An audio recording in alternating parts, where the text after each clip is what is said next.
Go ahead and do a brief introduction of Dr. Haifaa Younis. She is the founder and chairman of Jannah Institute. She teaches seminars on the thematic commentary of the various chapters of the Holy Quran and their practical relevance in our day-to-day living. She is passionate about spreading the word of Allah subhanahu wa ta'ala and igniting the love of Islam and the Quran through her teachings. Today, Dr. Haifaa will be discussing crucial topics of navigating life as a confident Muslim. Welcome, Dr. Haifaa Younis, VRIC's visiting scholar. جزاكم الله خير. السلام عليكم. ما شاء الله تبارك الله. Is that norm every Friday? ما شاء الله. And then Allah subhanahu wa ta'ala said للذكر مثل حظ الأنثيين. The man usually inherit double the woman, right? Looks like in lectures it's the opposite. So alhamdulillah rabbil alamin. Bismillah walhamdulillah wassalatu wassalam ala rasulillah wa ala alihi wa sahbihi wa man wala. Allahumma allimna ma yanfa'una wa anfa'na bima 'allamtana innaka sami'un mujibud du'a. اللهم إني أعوذ بك من علم لا ينفع وقلب لا يخشع ونفس لا تشبع ودعاء لا يسمع. ربنا لا تزغ قلوبنا بعد إذ هديتنا وهب لنا من لدنك رحمة إنك أنت الوهاب. رب اشرح لي صدري ويسر لي أمري واحلل عقدة من لساني يفقه قولي. الحمد لله رب العالمين. This is my first program as your visiting scholar. May Allah subhanahu wa ta'ala make me worthy of these titles, and may Allah subhanahu wa ta'ala give you more and give you more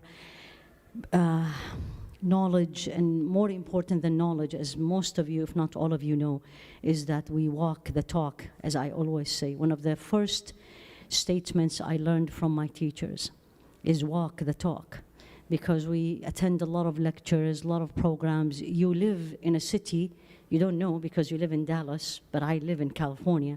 It's called the Mecca of knowledge of the States. That's how it is. Everybody talks about Dallas. When there was a debate whether I'm moving to Dallas or staying back in Irvine, and Irvine won at the end. The question was, why do you want to move to Dallas? They have everybody there, which is true. But that's also bring with it a lot of responsibility, because what are you doing with all this knowledge you have, with all these institutes, with all these visiting scholars, let alone your resident scholars? So let's first, all of us, put this as my daily theme. As a person who lives in Dallas, a man, young woman, or woman, know the ni'mah that Allah gave you. If you don't know what Allah gave you and you take it for granted, sooner or later, you know what will happen. What will happen? Anybody can answer me, both sides. Allah will take it away, because He will say, you know what? They don't know the value. Fine, I'll take it away and I'll give it to somebody else. So when I come to this masjid, and I travel almost every weekend to everywhere, including in the world, my expectation here is way higher. So I'm raising the bar in this, especially in VRIC. The bar has to be much higher, not only in knowledge, which means when I ask, He will answer me, but in practice. So exactly, when we enter the masjid, again, brothers and sisters, we enter the masjid, what do we feel? What is this place? How do I behave? How do I sit? How do I talk? I don't need someone to remind me, no food or drink. I'm not going to do it. It's the house of Allah. I have heard so many lectures. I have this and that. So the bar is already raised for you people of Dallas, especially VRIC. Be up to it. Be up to it. And again, when you travel somewhere else, more than welcome, can come and visit us in Irvine. Then you will see how much Allah gave you and how many people are trying to follow you. Everyone says, and again, it's very nice to have an outsider. There is 2 masajid where it is the Mecca that all the masajids go and says, go and see what they are doing. One of them is you. My president, the president of the Islamic Center of Irvine, where I am now the resident scholar, texted me and says, when are you coming next time? I want to come and see what is this VRIC. And it is not about the beauty. This is way more beautiful. But there's a lot of beautiful masajid also. The beauty, the place doesn't make things special. It's the people inside. The people of Mecca were Quraysh, but it is the believers who made Mecca special. So hopefully all of you, everybody, and especially the youth who are growing up in this ni'mah, you will be different, and Allah will expect different from you. Did I raise the bar already? Ya Rabbi Ameen. Alhamdulillah. So I love the topic. I didn't choose it, by the way. I'm a guest, so I have to honor the host. What is a confident Muslim? Now, some of you may are used to my style, and I'm going to share it with the brothers too. We're going to talk. If I will talk only after 5-10 minutes, you'll be bored. And you say, you know what, I'm going to go home and listen to her on YouTube. What does a confident Muslim mean? One, and if you don't mind, raise your hands. I'll take one from the sister, one from the brother. What does a confident Muslim mean? I think it means that to live up your Islamic So to live up, a confident Muslim, to live up your Islamic value. Anyone from the brothers? Anybody want to define it? Have you ever thought of this? Am I a confident Muslim? Are you a confident Muslim? Are you? So you need to look at what confident and what a Muslim. Muslim, we all know externally. Al-Muslim, we all know what is Islam. The famous hadith of Sayyidina Jibreel, and تؤمن بالله and تشهد أن لا إله إلا الله وأن محمد رسول الله وتقيم الصلاة وتؤتي الزكاة وتصوم رمضان وتحج البيت إن استطعت إليه سبيلا. You know the 5 pillars of Islam that everybody everybody should know, which is basically you bear witness Allah is one, and then you perform salah, you do zakah if you are eligible, and you fast Ramadan if you can, and you go to Hajj. Is that what we mean by the confident Muslim? There's way more. And if I and you and we do number 2, so I'm going to divide it in 1 and 2. 1 is the confident. 2 is the Muslim. If I am the true 2, the confident is taken, is granted. Are you all with me? What does this mean? Who is the real Muslim? I'm not talking about the external. I'm not talking about the external. If it's only the external, then there is no need to discuss this topic, because we are all the external. We're sitting in the masjid. There has to be more than that. The real Muslim is, and I highly recommend everybody here, again, I'm raising the bar for you, is just Google or go and read, how did the Rasul alayhi salatu wasalam in different hadiths define the Muslim? For example, al-Muslim, that's the hadith, من سلم المسلمون من يده ولسانه. The real Muslim is the Muslim who the Muslims feel safe from his or her tongue and hand. Meaning, again, as I always remind myself and everybody, what does this mean for me living now? Meaning, when I come to this masjid, whether I entered from that door or I entered from this door or from the back, when I see you and you are the true Muslim number 2, I am not worried that she will hurt me or he will hurt me or I am going to hear something that is hurtful, whether directly to me or whether to another person. Whether by saying, whether by acting, whether by the way I pray, whether I'm bringing my children with me to the masjid, may Allah bless the children, but I'm not going to hurt the other people. Whether my children cries and then I leave them, whether I'm getting my phone with me and the phone is ringing and I leave it. So number 1, am I the real Muslim that Allah subhanahu wa ta'ala wants me? When I am going to be standing in front of Him, and all of us will, am I going to see, Ya Rabbi, this is me, this is what you wanted, and I worked on it, and here I am. So here you go. وَمَنْ أَحْسَنُ دِينًا, Allah described the deen here as Islam, but it is not the way I and you know. وَمَنْ أَحْسَنُ دِينًا مِمَّنْ أَسْلَمَ وَجْهَهُ لِلَّهِ وَهُوَ مُحْسِنٌ.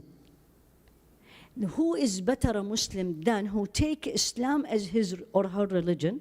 وَهُوَ مُحْسِنٌ. 2 things. The real Islam, my beautiful sisters and dear brothers, is you submit to the will of Allah. You all know what this means, but it is not easy to understand and practice. Whatever Allah wants me to do, my answer is, who can answer me? It's a verse in the Quran. سمعنا Allah said, you're going to move to Dallas. Allah said, you're staying in California. Allah said, you're not going to have children. Allah said, you will not get married. Allah said this. Allah said that through His actions and qadar. My answer is, سَمِعْنَا وَأَطَعْنَا. Majority of us, humanity, we are part of it, living in this day and age of technology and everything is under my control. I think finding this very difficult. So before the confidence comes in, I need to be the real Muslim first. And again, I'm going deeper. I'm not getting externally. Externally, alhamdulillah, we are all. There's no doubt about that. But the reality of a Muslim, because if I am the real Muslim, سَمِعْنَا وَأَطَعْنَا, confidence follow, like your baby follows you. That's number one. Now come to the confidence, and then I'm going to share with you some examples from the real confident Muslims. So we can compare. Maybe we are, and maybe we need some improvement, or we need a lot of improvement. So what is confidence? Who can define confidence for me? This is not Islamic. What is confidence? Anybody? Yes. It's a simple question, right? Yeah, this is what we need. We need simplicity. And just think of the word. What is simple? What is confidence? Being unapologetic, it's a very dangerous word, Hadi. I'm glad you said it. Yes? About what? So unapologetic about being a Muslim. There's a fine line between confidence and arrogance. This is exactly what I wanted to get to, and alhamdulillah, you said it. Very fine line. When I stand up in, let's say, in an interfaith, and I'm sure you have this here, and I say Islam is the truth, I come out as arrogant. I'm confident. It's true inside me, but I came out as an arrogant. If I'm practicing externally the way we are as sisters, alhamdulillah, the brothers, you come 5 times to the masjid, Fajr especially, and then you look down at somebody for whatever the reason, Allah not yet blessed them with this, then I'm not confident, I'm arrogant. It's a very fine line. Very fine line.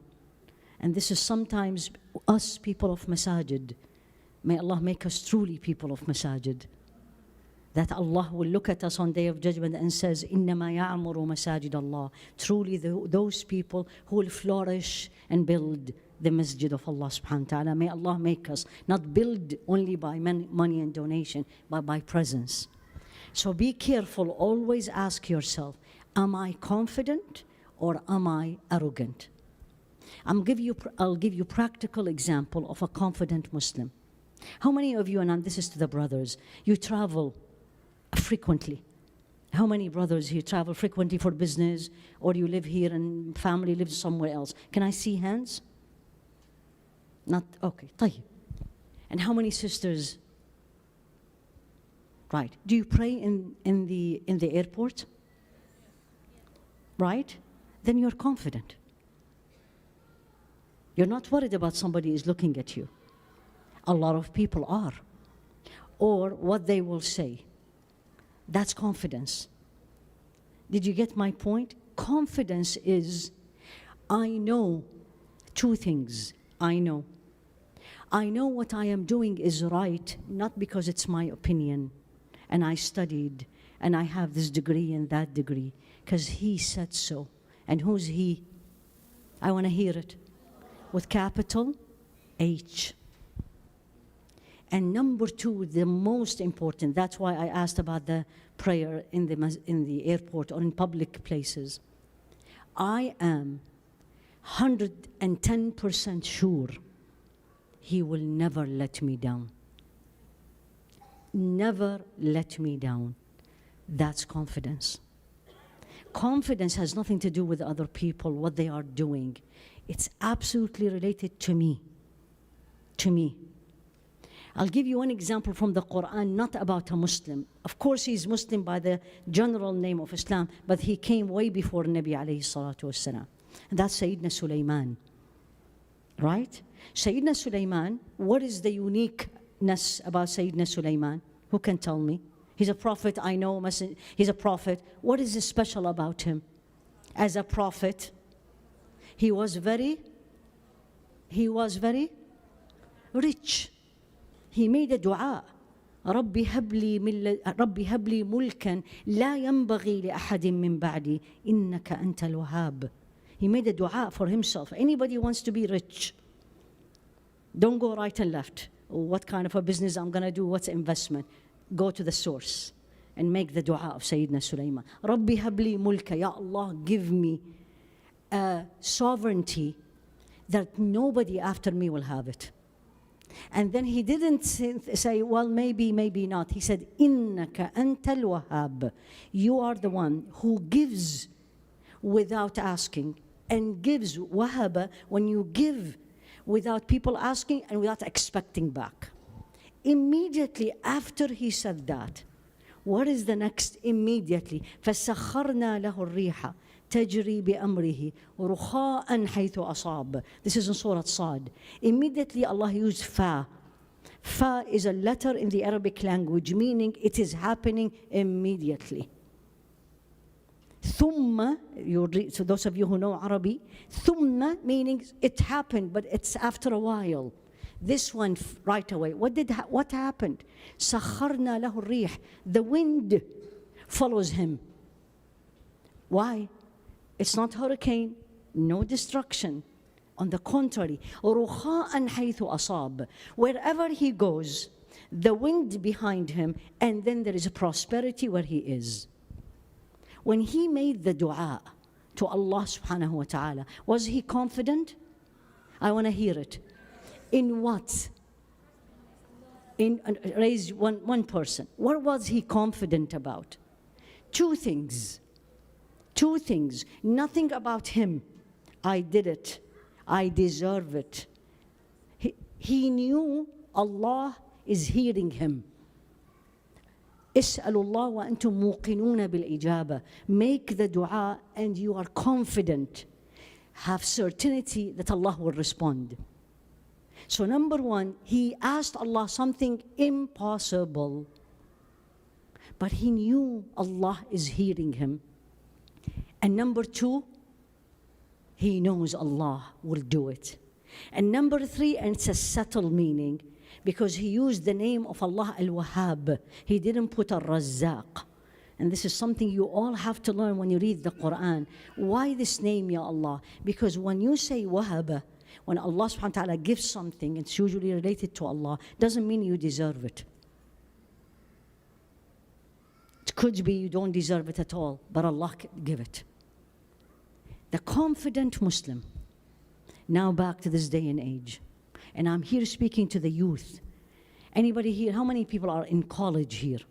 College students? Not many. How about high school? High school. How many in? Yeah, okay, high school. You live in Texas, it's a plus.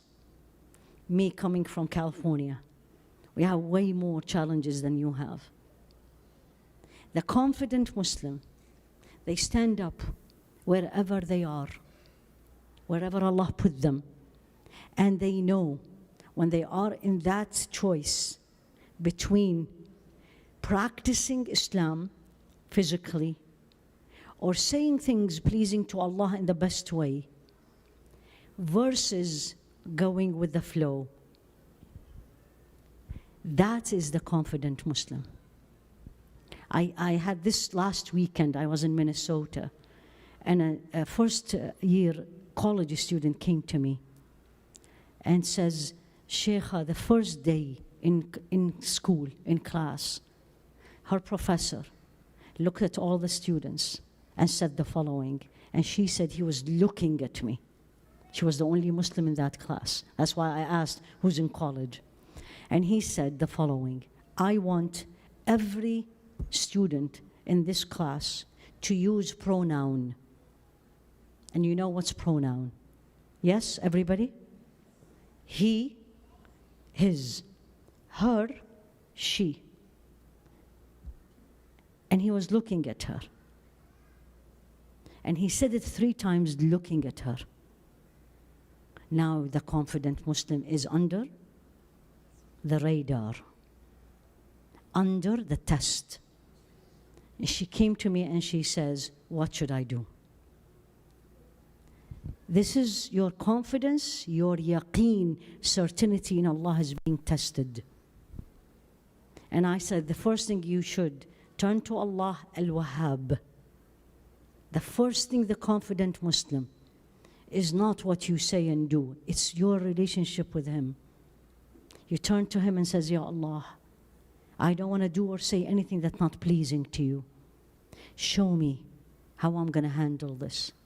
With the certainty, that's the certainty of Sayyidina Sulaiman. He's listening. He will do it. He'll show you. He'll guide you. So that's number 1. And number 2, you go and explain it in a very nice, confident way. That this is not something we as Muslims say simply because we don't need to do that.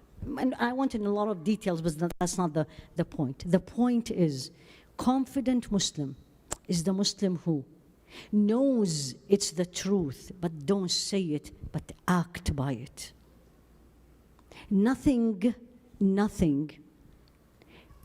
sway you right and left. So if everybody doing this, and this is what Islam wants me, alhamdulillah, that's great. But if everyone doing something and Islam says no, now I need to find excuses to be fit in. Confident Muslim. So Sayyidina Sulaiman, the second test to Sayyidina Sulaiman, and I brought Sayyidina Sulaiman because Allah subhanahu wa ta'ala gave him all what we all want in this dunya. When they wanted to lure him, the queen of Saba, Sheba, she wanted to sway him, right? قالت يا أيها الملأ أفتوني في أمري ما كنت قاطعة أمرا حتى تشهدون. She did consultation with her people. Says, okay, people, my people, tell me what should I do? He sent me this letter, and he wants us to be Muslims.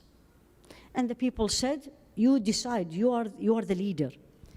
Now she used the trick that many of us get tested this day and age. She said, let me try this trick. I'm going to send him a gift. And what kind of a gift? She's the queen of Sheba. How did he respond? You do this. That is not what Allah wants me to do, but I'm going to get this. So it's okay, let's do it just one time. I'm not the confident Muslim. What did he respond? أتمدونني بمال? You're trying to lure me with money? This is exactly how you read it. What? Do you think I'm going to change my mind because you're going to give me money? Now the confident Muslim in the unseen. فَمَا عِنْدَ اللَّهِ, what Allah has is way better than what you are giving me. The confident Muslim is the Muslim who knows, or Muslimah, who knows عَيْنُ الْيَقِينِ. As you are seeing it, as you're seeing Jannah, not hearing or imagining, seeing that Allah, and I want everyone, if you're writing, write this statement, will never, ever let you down. As long as you are pleasing Him and doing what He wants you to do. And that's what he did. Being confident doesn't mean I'm not going to take the means. That doesn't mean I'm not going to look and see how should I prove my point. And that's what Sayyidina Sulaiman did. قال يا أيها الملأ أيكم يأتوني بعرشها قبل أن يأتوني مسلمين. I want to do something. That's what he was thinking. I want to do something to impress her and tell her I am better, meaning we are better.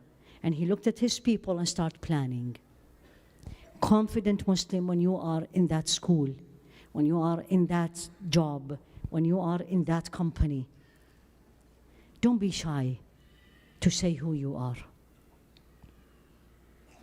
Don't Don't say, and I actually had again that question last week. I just can't fast on Monday and Thursday. And I said, why? They said, literally, this question came to me. And the questioner said, because every Monday we have a meeting in the company at lunchtime, and the managers bring lunch. And I said, and? She said, I feel uncomfortable telling people I'm fasting. And I said, why? Why? And I said, walillah alhamd, a'udhu billah from the word I, but I had my office and finally I worked in a hospital, and then every Monday I'm fasting. So this is usually very common on Monday meetings and things. So you go to the manager, she brings the food, and I said, of course I want the food, but I'm not eating with you. I'll take it home and I'll eat after sunset. First time everybody looking at me, why? That's your opportunity to teach people about Islam. I said, I fast Monday and Thursday. Why, Dr. Younis? I said, because we Muslim, believe that our deeds is presented to Allah, weekly deed presented to Allah on Monday and Thursday. And the most beloved deed to Allah is fasting. And He will be happier when I present my deed and I am fasting. Does that make anybody uncomfortable? Did you not explain it the right way, in the nice way? And they accepted. Now, every Monday, the food is on the side.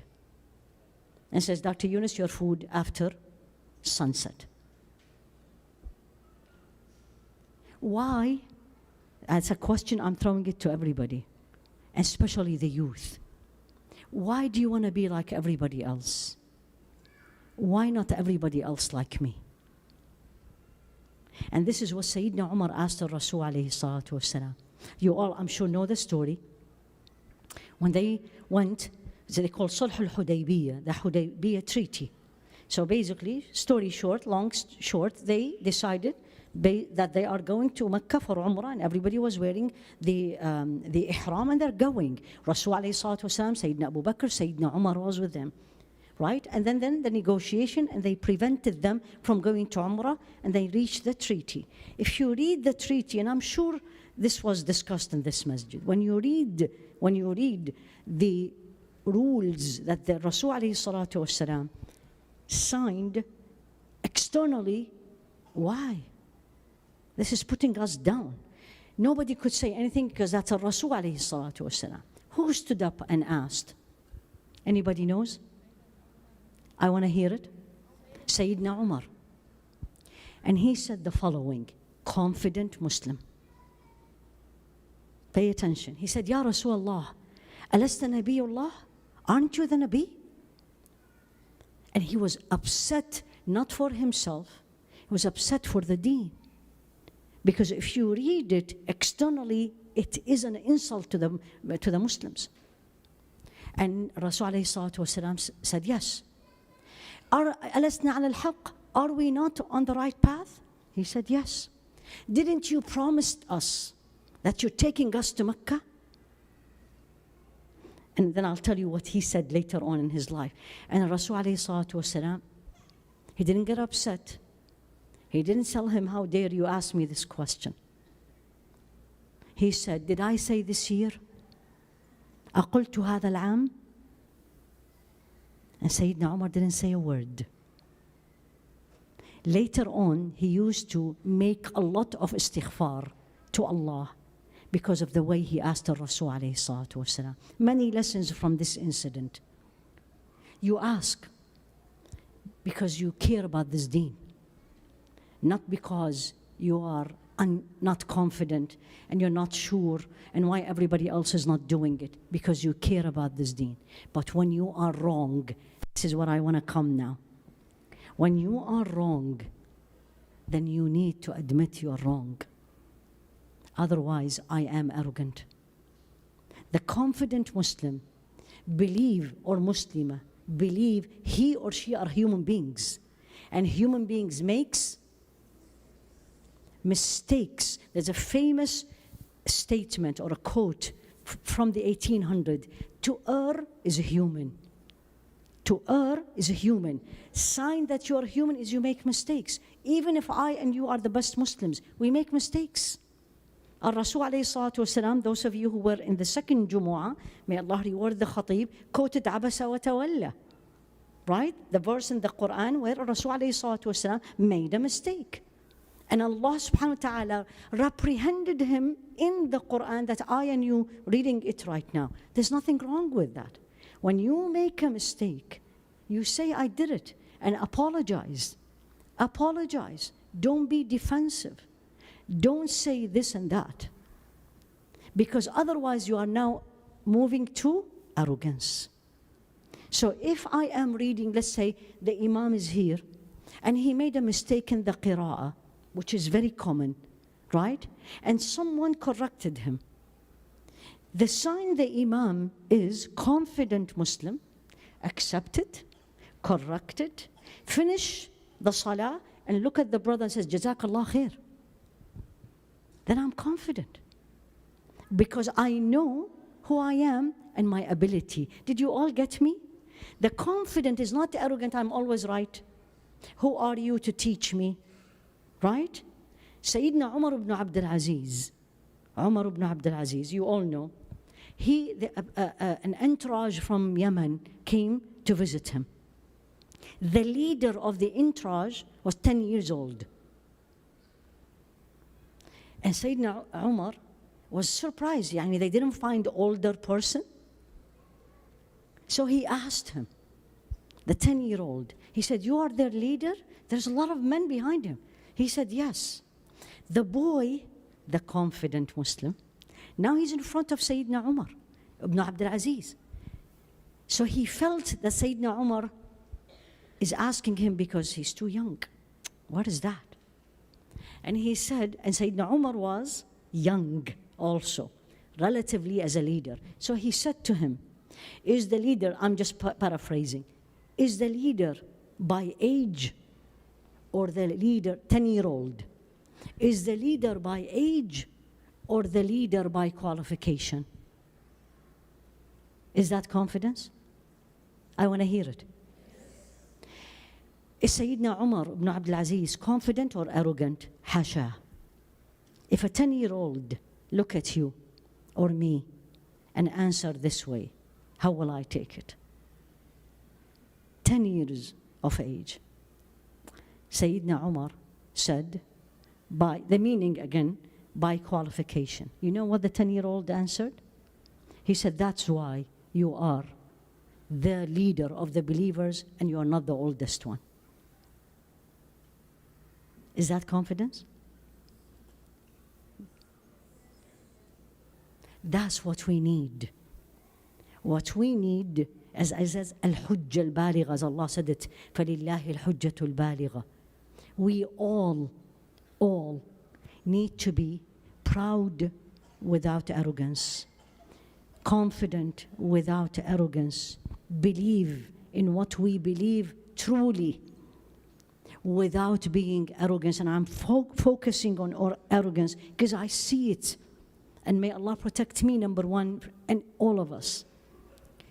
Confident, you are strong. They come together.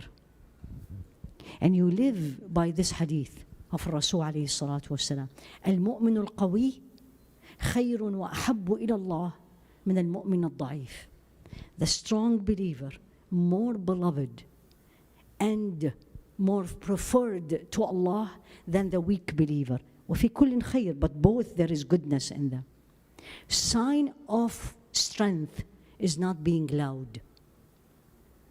Sign of strength is not being arrogant and dominant. Sign of strength is not you never apologize and you never make a mistake. It's on the contrary. As Rasul alayhi salatu wasalam, when they came to him and took his opinion about the tree in Medina, and some of you may know the story, and then another man came to him and says, no, Ya Rasulullah. Then he said, the people of Medina, they know better than me. Confident. Now, I call it the $1 million question. Where does the confidence comes from? Who can answer me? Or basically, how do I become confident Muslim? Yes. Faith in Allah. Absolutely. Before and after the faith of Allah, what do I need? What do I need? Knowledge. Knowledge in what? Knowledge of deen, that's a huge word. Yani only the scholars who are here are the confident Muslim? Yani that doesn't apply to us? Otherwise, why we are talking?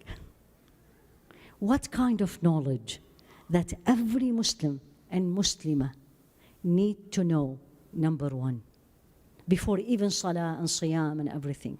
The brothers are too quiet. You need to know who is He. Who is Allah? Who is Allah? So when you turn to Him and says, Ya Allah, protect me. Ya Allah, give me. Ya Allah, make me stronger. You know He hears and give and able to do. The confident Muslim is not the Muslim or Muslimah that when they need something, they're going to try everything they know. And then when nothing works, they turn to Allah and says, Ya Allah, please do it. I tried everything. That's not. You put Him, may Allah forgive me, put Him the last resort. That's not the confident Muslim. The confident Muslim is the Badr. That's why everybody refer to before and after Badr, they say. Or the Sahabi, Shahida Badr. That companion was in Badr. He's a different. Why? There were 300 versus 1,000. But they were confident. With all the confidence, still Rasul alayhi salatu wasalam, the night of the battle, tomorrow is the battle. What was he doing all night? Making dua. You all know this. And what kind of a dua? The dua that is described, one of the ways we learned what is the etiquettes of dua, where is your hand in dua, is they refer to his dua during the night of Badr. And what did he say? If you will not, said this to Allah, if you will not give this small group victory, who will worship you on this earth? Look even at the dua. If you will not give, إن لن تنصر هذه الفئة, إن لم تنصر هذه الفئة, if you are not going to give victory to this small group, 300, who will worship you? So if every woman feels uncomfortable and not confident to show herself as the true Muslimah outside, who's going to do it? And if every brother can't say, I'm a Muslim, I can't do this, I can't do that because I'm a Muslim, who's going to do it? We need to become and move and work on us becoming a confident Muslim. How many of you were here during September 11? Right. So majority you were not here. That's when the confident Muslim was tested. You were not here. I was actually I was in labor and delivery that day. And I remember I looked at the screen and I was like, and then the nurse looked at me and says, Dr. Younis, do you know what happened? And I was looking and the second plane hit the tower. Tell us, and everybody remember this, what we went through. And then Allah subhanahu wa ta'ala tested us. Be confident. Be sure. And I will end up with this so I can leave some time for question and answers. Be like Sayyidah Hajar. Women and brothers and men. When Sayyidina Ibrahim left her alone in the middle of nowhere with a baby, Ismail, that they were waiting, or Ishaq, no, Ismail, this one, when they were waiting for him for years. And he couldn't even look back because he was walking, he was moving. Because Allah told him, leave. And she says, you're leaving us here? Are you leaving us here? No answer. Are you leaving us here? Basically, death penalty. And he didn't answer 3 times. Finally, the confident Muslimah. She asked the famous question, Allahu amaraka? Did Allah order you? Did Allah order you? And he said, yes. Allah, by Allah is Allah? He said, yes. She said, go. Allah will never let us down. That's the confident Muslimah. That's the confident Muslim. I need this. The best way to get there, one is dua. Ask Allah. We need to ask Allah for dunya, but let's make akhirah. And Islam is also part of my dua. Ya Allah, Anta al-Qawi qawini. Ya Allah, you are the strong. Make me strong and keep me strong. Ya Allah, teach me how to become strong. When you go first day in college, as you are entering, Ya Allah, teach me how to say the right thing, do the right thing, act the right thing. First day in your work, and your name is Muhammad. Don't change it and make it more. No. It's Muhammad, alayhi salatu wassalam. And be confident and teach them who is he without being arrogant. So dua. And keep asking Allah to keep you going. And number two, learn about the Qawi, the Aziz, Al-Jabbar, the one who is going to give you everything and anything you want in the right time that he knows. 2, 3, don't give up. We all will fail. We will have these moments when we will be afraid, we'll be weak. That's fine. But get up and keep going. And help each other. That's the last one. Help each other. Each one. Help each other to be the confident Muslim. It's not impossible. We have many examples before us, recently, even now, among us. You will see this. I'll end up with this story. It's a true story. In San Diego, a 9-year-old, I think 9 or 11, I think 11, because she was in middle school, and she wears hijab, and everybody was making fun of her. You know how it is, right? She was bullied right and left. And the last trick they wanted, they said, okay, you know why you're covering? Because you don't have a hair. If truly you have, she said, no, I do. She said, if you truly have hair, show us. 11 years of age. You know what she did? She took all the girls to the bathroom, took off her hijab, and showed them the hair. That's the confident Muslim. May Allah subhanahu wa ta'ala make us from those, Ya Rabbi Ameen. May Allah show us the path.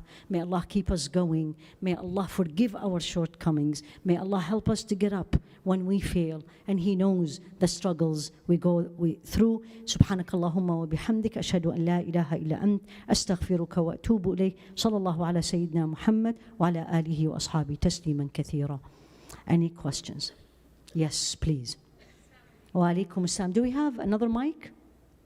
Okay, I'll hear her and then I can. Yes. Wa iyyakum. Yes. So a fine line, I'm repeating the question so everybody can hear, a fine line between the confidence and the arrogance. So how do I know? Very good question. How do I know I am not arrogant? What is, you said, what is the litmus paper? The litmus paper, 2 things. 1, it is not you and your ability that made you who you are. It's Allah. And when you make a mistake, you acknowledge and apologize.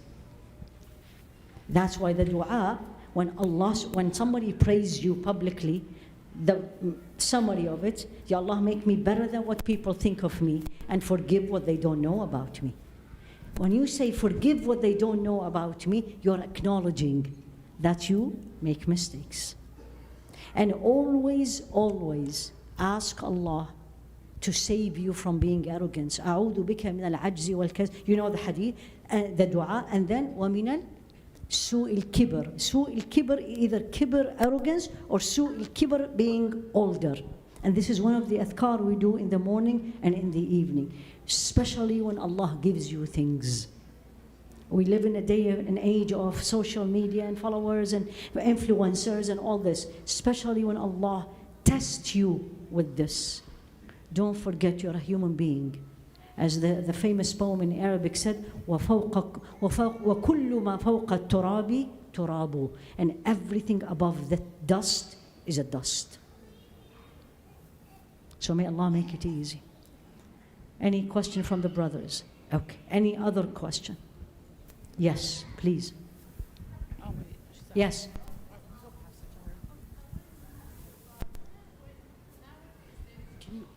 I can't hear you, I'm sorry.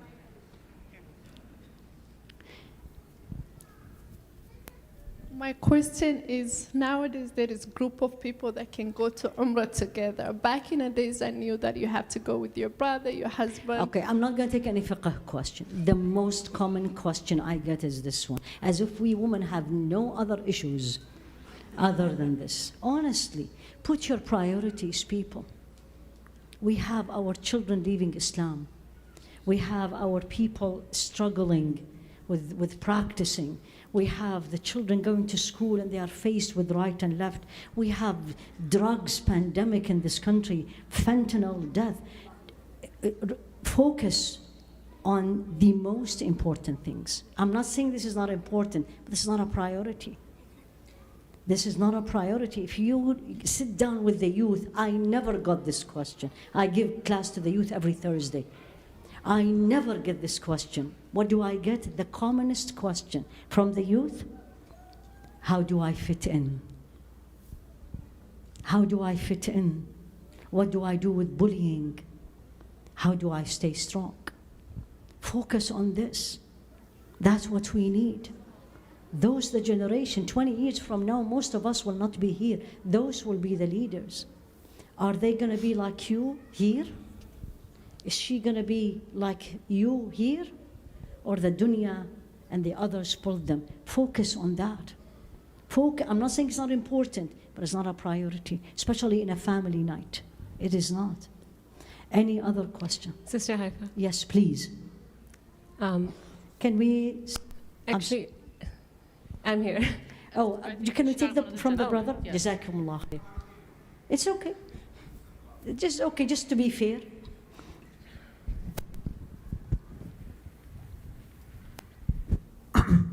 Bismillah. If our confidence we feel like is weak, what is a healthy way to grow it Islamically? I loved it. I acknowledge that I don't have the confidence of the examples I shared with you. What do I need to do? Number one, as I said, is ask Allah to make you strong in sujood. Yeah, this is what I always say. Ya qawi qawini. I called Allah by His name, Al-Qawi, the strong, and I wanted this character to be me. Ya qawi qawini. One, there is no strength, and now I'm taking practicality, without the following. Without the 5-day salah. Without it, I'm struggling. And now I am moving. I want really to be the examples without connection with the book of His. I don't call Quran the book of Allah. Of course it's the book of Allah. I call it His words. It has different impact on me when I say His words. This is the 3. There is no strength without night salah alone. You and Him. 5th, no strength without failure. And acknowledging the failure and getting up and moving on. 6, the yaqeen, the certainty that you can be. You tell yourself you can be. If Allah said so, it will happen. But I just need to be patient and it will happen, bi-idhnillah. And may Allah make it happen, Ya Rabbi, Ameen. Now back to you. Thank you. What time we have to stop? You're going to tell me, right? Yes, okay. Bismillah. Sister Haifaa, I have 2 questions. Yes. So number one, if we have friends and family members very close, if we are together and somebody is indulged in some activities displeasing to Allah, how do we interact without sounding arrogant? Number 2, how do we persuade our teenage children, our young boys and girls, to be confident? to become confident and a Muslim too, like both things together in this day and age? This is a whole lecture. Next Any time. tip? Any tip? We will. So let's start the first one. Some of you may know, every Tuesday I do the same, but in Irvine, which we call it Let's Understand the Quran. It's live streamed usually. And now we are covering Surah Al-Ankabut. And there is a reason why I chose this surah, right? Many surahs in the Quran are beautiful, but this one is the challenge surah. They call it the surah of tests, the surah of trials. And among the priority of tests is family. Everybody in this room, young and old, you know what I'm saying. When you start practicing Islam, meaning I grew up as a Muslim, I know, but I didn't really know what it is. And then Allah subhanahu wa ta'ala opened my heart and I start learning and I start changing. The number one challenge will be your immediate family. And they can be as harsh as possible. And it's very painful. You know why? Because we love them. And because they love us, they are harsh. It's not because they are not, no. But they don't see what you and I are seeing. So here you go. And this is daily test. Friday night, let's go out. Wedding, let's go. This is where you start putting, who are you, number one, in that family? What is your education? What is your Islamic education? Now, where is your red lines? Because remember, in this deen, there is haram obvious, there is halal obvious, and there's a lot of the doubtful. Many of us don't know. Don't make doubtful haram, because it is not. Or don't make haram halal, it is not. And don't make haram doubtful. So what are they doing? Is it haram? Then that's a red line for me. Is it doubtful? Where am I in my journey with Allah and where they are in their journey? If it is halal, you don't like it, let them do it. Give you an example. This is the commonest question I get in this matter. My grandmother lives with me. Or I go and visit my grandmother or my mother. And the discussion is always backbiting. Does that sound familiar? She talks about her daughter-in-law, their grandchildren, all this. What do I do? Right? And I know this is haram. There is no question about that. And it applies also to the brothers, by the way. Your grandfather, it's always. The grandfather talking about his daughter-in-law or talking to the brother about his other son, and on and on and on, and it's all haram. There's no doubt. 3 options. Number 1, can I change the subject? No, you change the subject, she comes back and let's continue. Honestly, right? Failed. I call it tactic 1 failed, right? Tactic 2, can you praise that person? No, it's not exactly, oh, you didn't know what they did with me. It was amazing. And you start praising them. Failed. Honesty, it's challenging. This is usually when you get family together, Ya Rahman. You really need to have the confidence, actually put it in your backpack and move. 3rd one, and this is, as we say in Arabic, آخر الدواء الكي. The last medicine is actually, you leave. Well, I can't leave the house. So you're going to go to the bathroom and you're going to do the longest wudu of your life. Honestly, because you can't look arrogant. You cannot tell your mother, mother or grandmother or grandfather or father, this is haram. They will not listen. Oh, now, remember when I raised you? This is what you're going to hear. So I don't like the word creative because Allah is the only one who creates, but be smart. But there is red lines. The red lines, I'm not going to sit with a family member if they're drinking alcohol. Even if this is my brother, if this is my father, I'm going to move. And you need to put your red lines. You're going to get a lot of heat in the beginning. But then keep confident because that's obvious haram. Did I answer you? And this is one of the biggest challenges. Coming to the teenagers, I'm meeting the youth on Sunday. It's part of the program. If you are not confident, your children will not be confident. Don't ask your children to be something you are not. It's not going to happen. Because then, لِمَ تَقُولُونَ مَا لَا تَفْعَلُونَ. Why do you say what you don't do? And the end, as the poem said, ابدأ بنفسك فانهها عن غيها فإذا انتهت فأنت حكيم. Start with yourself. and control yourself and prevent yourself from injustice. If you can do it, then you are wise.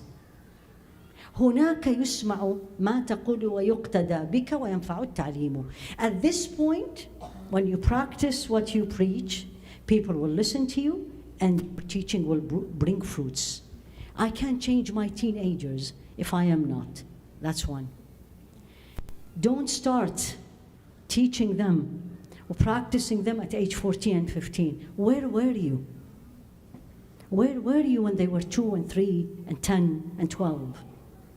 Once they become, and I say this to all my friends, once they become, these days, 11 and 12, I hate to say this, but it's too late. You need to engrave in them, actually, raising righteous children starts before marriage. Who are you getting married to? So this is a long topic. When you reach to the age of 16 and you have no control over them, you still have one weapon, huge one. And what is that? Dua. And you are righteous. Because today is Friday, yesterday was Friday, right? And how did Allah save the 2 orphans? Because وَكَانَ أَبُوهُمَا صَالِحًا. The father was righteous. You become the righteous couple, Allah pleasing. The children are not. The end result is not in your hand. Sayyidina Nuh, his son was kafir. Sayyidina Ibrahim, his father was kafir. But I don't give up on them. I keep making dua. Allah change the hearts. And may Allah protect our youth. Really. And I'm not going to say youth only in this country. Youth global. Because what happens here is all over in the internet and everybody is exposed to. And may Allah make it easy for all of us. Ameen. We're done. Alhamdulillah. جزاكم الله خيرا. سبحانك اللهم وبحمدك. أشهد أن لا إله إلا أنت. أستغفرك وأتوب إليك. صلى الله على سيدنا محمد وعلى آله وأصحابه تسليما كثيرا.